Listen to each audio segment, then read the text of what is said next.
Hello and welcome to episode 7 of Nazi Zombies in Depth. This is part 1 of the assault rifles, and for this episode I've chosen to do the accuracy rifles first. That's right, I'm doing the FAL, G11, M14, and M16 in this episode. The spray guns will be coming next time. I don't believe in wasting anybody's time, so let's get rolling. First up today, let's talk about the G11. It's on the very low end of the damage scale for assault rifles at 100 to 70. It is a 3-round burst rifle, and when you factor in the bursting, it fires at about 525 RPM. 48 rounds in the mag and 144 starting ammo. You get 4x multipliers on the head and neck. This is a very accurate weapon if you can handle that awkward little sway. It's a very nice headshot machine.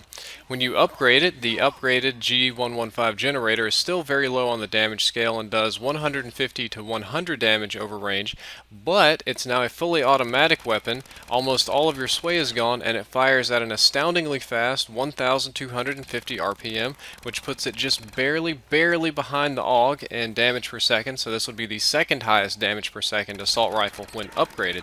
Your head and neck multipliers jump up to 5 on the head and 5 on the neck. Your reload stays the same, and your starting ammunition doubles. This is a pretty beefy upgraded gun, but the actual damage, even though it has high damage per second, you're going to burn through your ammo too fast just shooting at the body. This is absolutely a headshot rifle, and you can really tear through zombies if you aim for the head. If you like to spray, if you like to hip fire, if you don't aim for the head, this is not the weapon for you. Now let's talk about the FAL. It's on the higher end of the spectrum for non-upgraded weapon damage at 160 to 30. It shoots at 625 RPM in semi-auto mode. That means even if you have a modded controller, it will not shoot faster than 625 RPM. You have 20 rounds in the magazine and 180 starting ammo. The weapon reloads in 2 seconds, and you have a 4x multiplier on the head and 4x multiplier on the neck. This is an accuracy rifle, so I would highly recommend going for headshots and conserving your ammunition. I have very bad luck with this gun, so I tend not to use it. When upgraded, it turns into the EPC Win, or the Epic Win, which is the highest damage of all the assault rifles at 240 to 180. It now shoots in 3-round burst mode and has an iron sight that I don't much like. I find the sight to be a little bit awkward. The fire time for the 3-round burst mode is 369 RPM, or approximately 369 RPM. It's hard to get that exact. The magazine size is increased to 30, and you now have 360 starting ammunition. Your head and neck multipliers are now 5 and 5x, respectively. This is a very excellent weapon. If you conserve your ammunition, you can kill a lot of zombies with this.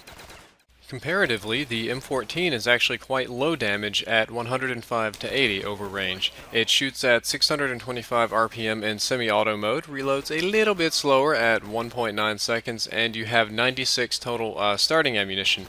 The head and neck multipliers are actually lower at 3 and 3 respectively, but it does have these nice multipliers on the body of 1.25 for the chest and lower stomach, so even your body shots do a little bit of extra damage. However, the damage is low and it's semi-automatic. This is a good weapon to buy for $500 off the wall, but in later rounds I really don't believe that it's going to help you very much. When you upgrade it, it turns into the Amnesia, which does 200 to 150 damage over range, which is just barely above the G11 generator on damage. It still only shoots at 625 RPM and is still semi-automatic. The magazine size doubles to 16, which is good because you'll be reloading a lot with that little bit of damage, and your total ammunition is now 192. The headshot multipliers actually jump up above average for the assault rifles at 6 on the head and 6 on the neck, and you now get double damage or 2x multipliers for chest and lower stomach shots. But even still, this is really not one of the better assault rifles to upgrade. Unless this is a specialty weapon or you're just a headshot marksman, I really believe that you're going to be wasting your time upgrading this weapon. Last up today is the M16. This is right down there with the G11 in that very low damage range. It only does 100 to 75 damage, and it shoots a little bit slower than the G11 at 450 RPM, but you at least don't have that very annoying sway thing going on with the sights. You have to deal with iron sights. It's a 3-round burst weapon. It reloads very quickly at 1.35 seconds. You have a 30-round magazine, 120 rounds in the chamber, and you get 4x multipliers on the head and neck. This is very similar to a lot of the other accuracy weapons, and in a lot of ways very unremarkable, but it's reasonable for a weapon that you buy off the wall for the price that it is, guaranteed every time, as opposed to hitting the mystery box or some of these other things. When you upgrade it, it's still pretty low on the damage scale at 150 to 100 damage over range, but the rate of fire changes significantly. It's now fully automatic and shoots at 937.5 RPM, or the same as the AUG and the FAMAS normally. I actually prefer this to the super fast RPM in the command, and it's not the commando, sorry, the G11, because it helps me conserve my ammunition a little bit better and going for headshots. What you'll also probably notice is that there is now a grenade launcher on this weapon.